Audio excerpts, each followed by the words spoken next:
क्रांति आंदोलन के कुछ अध खुले पन्ने जो कि धर्मेंद्र गौड़ द्वारा लिखी गई है। इसमें अमर शहीद राजगुरु के बारे में कुछ रोचक तथ्य बताए गए हैं और ये रोचक जानकारी मैं लेकर हाजिर हूँ। हम इस वीडियो में अमर शहीद राजगुरु के बारे के व्यक्तित्व और उनकी दृढ़ता के बारे में जानेंगे कि वो कितनी दृढ़ता से भारतीय स्वतंत्रता संग्राम के लिए लड़े थे। पहले तो देखते हैं वो दिखते कैसे थे।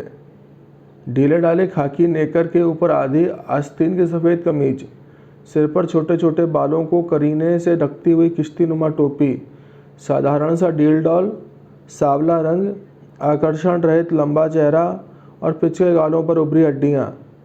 थे तो महज 20 साल के, लेकिन बचपन में ही पिता का साया सिर से उठ जाने के कारण जमाने की गर्दिश ने उनमें प्रौढ़ता, गंभीरता और अनासक्ति सी ला दी थी।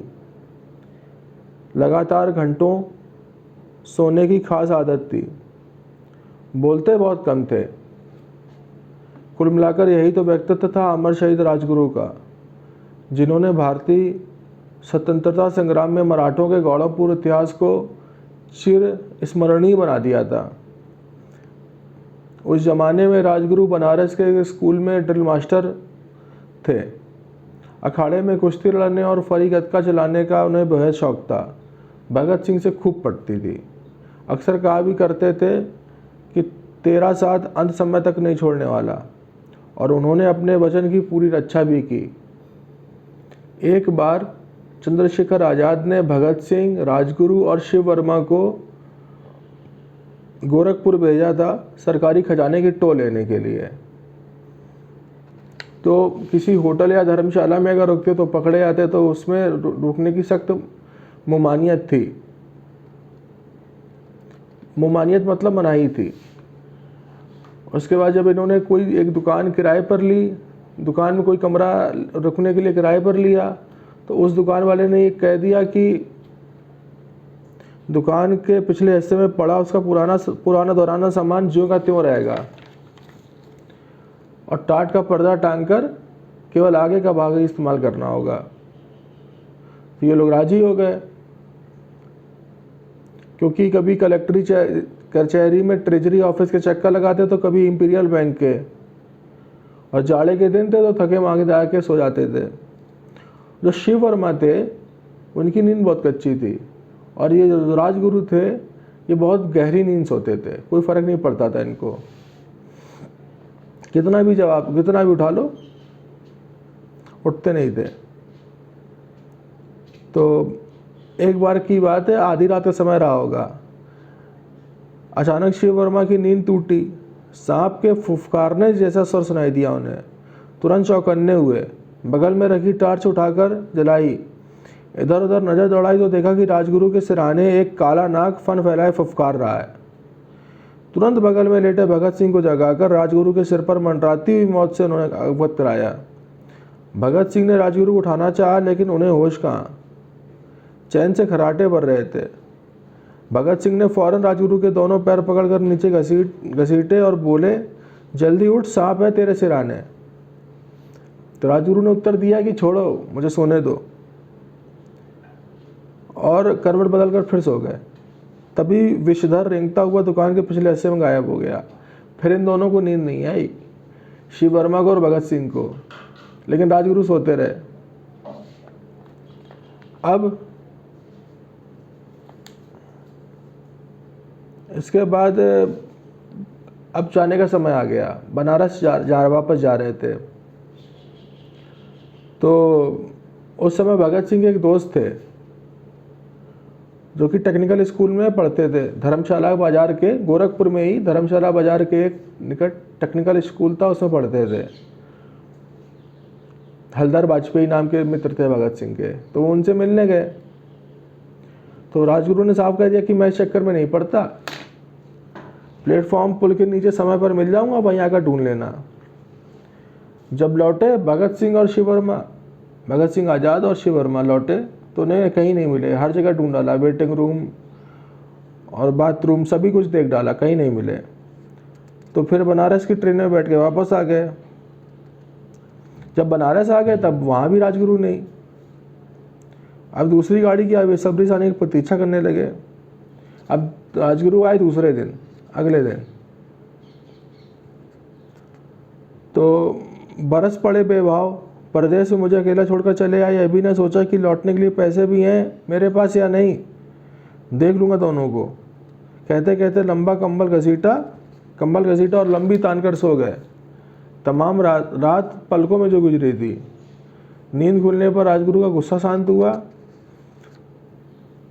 तो दोनों लोग सुनने के लिए बेताब थे, शिव वर्मा और भगत सिंह, की कैसे आए, क्या हुआ था, कहाँ चले गए थे। तो वो बोले कि गाड़ी आने में देर थी, मुझे नींद आने लगी। स्टेशन के बाहर तमाम इमली के पेड़ हैं गोरखपुर में, उन्हीं के नीचे बहुत से भिखारियों का झुंड था। कंबल तानकर मैं भी उन्हीं के पास लेट गया और मुझे नींद आ गई। मुझे सौदा छोड़कर चले कैसे आए, जगाया क्यों नहीं।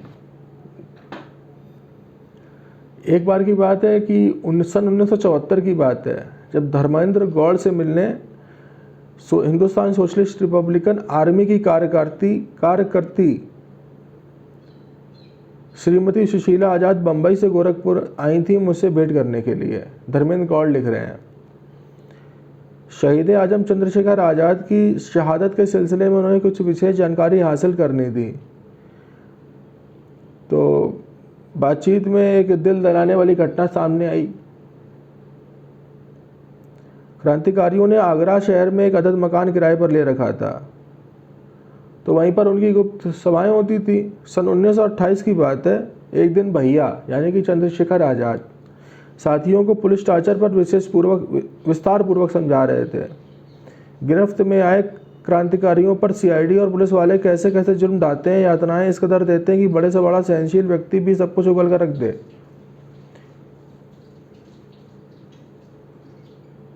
अतः एक स्वाभिमानी क्रांतिकारी के लिए यही श्रेष्ठकर है कि वह किसी भी हालात में पुलिस के चंगुल में न फंसे।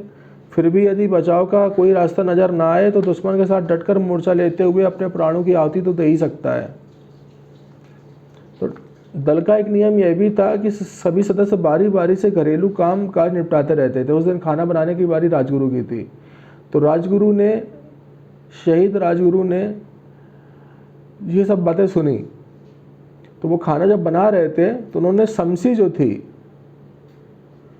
चूल्हे में, सड़सी लिखा है इसमें, सड़सी जो थी वो उसमें डाल दी, लोहे की होती है, वो उसमें चूल्हे में डाल दी। जब वो रक्त तप्त हो गई, लाल हो गई, तो उन्होंने अपनी छाती पे दाग ली और मुंह से उफ तक नहीं निकली। इस प्रकार उन्होंने 7 बार जो है अपनी छाती पे दागा ताकि देखें कि पुलिस टॉर्चर करती है तो मैं उफ करता हूं कि नहीं करता हूं। तो रात में सोते सोते राजगुरु के मुंह से अनायास ही कराहने की जैसी आवाज़ निकली और छाती पर हाथ रखे थे। आज़ाद उनकी बगल में ज़मीन पर लेटे थे। वो एकदम चौंक कर उठे और देखा कि राजगुरु सो रहे हैं पर सीने पर हाथ रखे करा रहे हैं। उन्होंने फौरन जगाकर इसका कारण जानना चाहा। राजगुरु कुछ नहीं कहकर टालते रहे। अंत में आज़ाद के विशेष आग्रह पर उन्होंने बताया कि दरअसल वे जानना चाहते थे कि पुलिस के जुल्म के सामने वे दल के बारे में सब कुछ उगल कर रख तो नहीं देंगे। तब चंद्रशेखर आज़ाद ने कहा कि हाय रे, तूने यह क्या कर डाला। और फिर चंद्रशेखर आज़ाद रोने लगे, आंखों में आंसू और हृदय में विषाद लिए बोले कि मैंने तेरे लिए थोड़े ही कहा था कि तू टिक जाएगा, और मैं तो पुलिस के अत्याचार और उनके भेद उगलवाने वाले तौर तरीके बता रहा था। राजगुरु निरुत्तर थे। टिमटिमाते हुए चिराग की रोशनी में आज उन्होंने पहली बार अपने आज़ाद भैया की आंसू भरी आंखें देखी थी। इन आंसुओं में उन्होंने सब कुछ पा लिया था, उनका अटल विश्वास, असीम प्यार। तुरंत राजगुरु की कमीज उतरवा कर देखा गया तो सीने पर बड़े बड़े 7 फफोले दिखाई दिए। आधी रात के समय कुछ घरेलू उपचार के अलावा वे कर भी कह सकते थे। राजगुरु, फिर एक घटना और है। राजगुरु सुखदेव और भगत सिंह को 23 मार्च 1931 को फांसी पर चढ़ा जाने से कुछ पहले श्रीमती सुशीला आज़ाद लाहौर सेंट्रल जेल में उनसे मिलने गई थी। तो राजगुरु को देखते ही उनका देखते ही श्रद्धा से उनका मस्तक झुक गया। छूटते ही बोली, अपनी बहन की अंतिम इच्छा तो पूरी करनी ही होगी तुम्हें भैया। पल भर के लिए अपने सीने के दाग तो मुझे दिखा दो मुझे। राजगुरु फांसी के कैदी की पोशाक में थे। सूती का जांघिया और उसी कपड़े का बना आधी बाँ का काजीनुमा सलूका, सिर पर गोल टोपी, नंगे पैर, बस। शायद उनके भाग में यही 3 कपड़े बंधे थे। ड्रिल मास्टर थे तब भी और कैदी के रूप में भी वही रहे, किंतु आज इस विकृत पोशाक में भारत माँ के दुलारे लाल का फौलादी पौरुष अनोखी कांति से भर गया था। सुशीला का आग्रह सुनकर पहले तो जरा मुस्कुराए, फिर सलूके में लगी लकड़ी के बटन ढीले की और सीना खोलकर दिखा दिया। सुशीला देवी देखती रही उन्हीं 7 निशानों को, जैसे उनमें से महाबलिदानी की आत्मिक दृढ़ता की कहानियाँ पढ़ रही हों, और फिर वे अपने आप को रोक ना सकीं। हर्ष और विषाद की तरलता आंसू बनकर बहने लगी। तो ये थे कुछ रोचक तथ्य अमर शहीद राजगुरु के बारे में। उम्मीद है कि पसंद आए होंगे। वीडियो देखने के लिए धन्यवाद।